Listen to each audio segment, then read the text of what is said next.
என்றால் இந்த துணை குடியரசுத் தலைவர் தேர்தல்ல யாரு ஓட் பண்றாங்க, இந்த துணை குடியரசுத் தலைவரை செலக்ட் பண்ணுனா யார் ஓட் பண்றாங்க அப்படின்னா அது ஒரு சிஸ்டம். எலக்டோரல் காலேஜ் தேர்வு குழுமம்னு ஒரு அமைப்பு இருக்கும். அதுல யாரெல்லாம் இருப்பாங்கன்னா Rajya Sabha members, Lok Sabha members. So MPs, ராஜ்யசபால இருக்கிற எம்பிஸும் லோக்சபால இருக்கிற எம்பிஸும் தான் இந்த துணை குடியரசுத் தலைவரை தேர்வு செய்வாங்க. அந்த வகையில பாத்தீங்கன்னா இப்ப பிரசன்ட்ல பாத்தீங்கன்னா லோக்சபாவில் 543 மொத்த எம்பிக்கள் இருக்காங்க. ஆனா அதுல ஒரு பதவி காலியாக உள்ளது.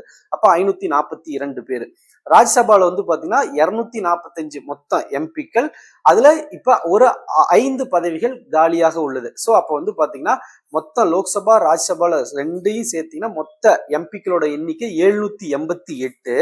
இப்ப 6 எம்பி பதவிகள் காலியாக உள்ளதால் ராஜ்யசபாவில் 5 லோக்சபாவில் 1 என 6 பதவிகள் காலியாக உள்ளதால் 782 782 எம்பிஸ் மெம்பர் ஆஃப் பார்லிமெண்ட் எம்பிக்கள் வருகின்ற துணை குடியரசுத் தலைவர் தேர்தலில் வாக்களிக்க உள்ளனர்.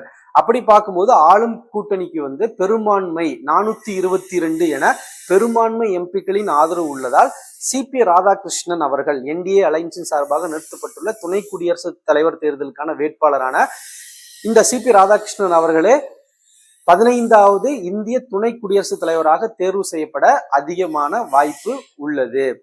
இதற்கு முன்பாக தமிழகத்தை சார்ந்த இருவர் துணை குடியரசுத் தலைவராக பதவி வகித்துள்ளனர்.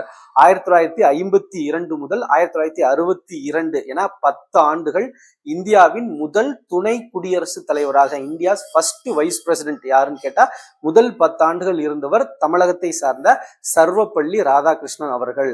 இரண்டாவது பாத்தீங்கன்னா இந்தியாவின் ஏழாவது துணை குடியரசுத் தலைவராக இருந்த ஆர் வெங்கட்ராமன் அவர்கள் 1984 முதல் 87 1984 to 87 இந்தியாவோட 7வது துணை குடியரசுத் தலைவராக வகிச்சிருக்காங்க. சோ தமிழகத்தை சார்ந்த இருவர் இதற்கு முன்பு இந்திய நாட்டின் துணை ஜனாதிபதியாக பதவி வகித்துள்ளனர். தற்போது சிபி ராதாகிருஷ்ணன் தேர்வு செய்யப்படும் போது 3வது தமிழகத்தை சார்ந்த துணை குடியரசுத் தலைவராக இருப்பார் என்று தெரிகின்றது.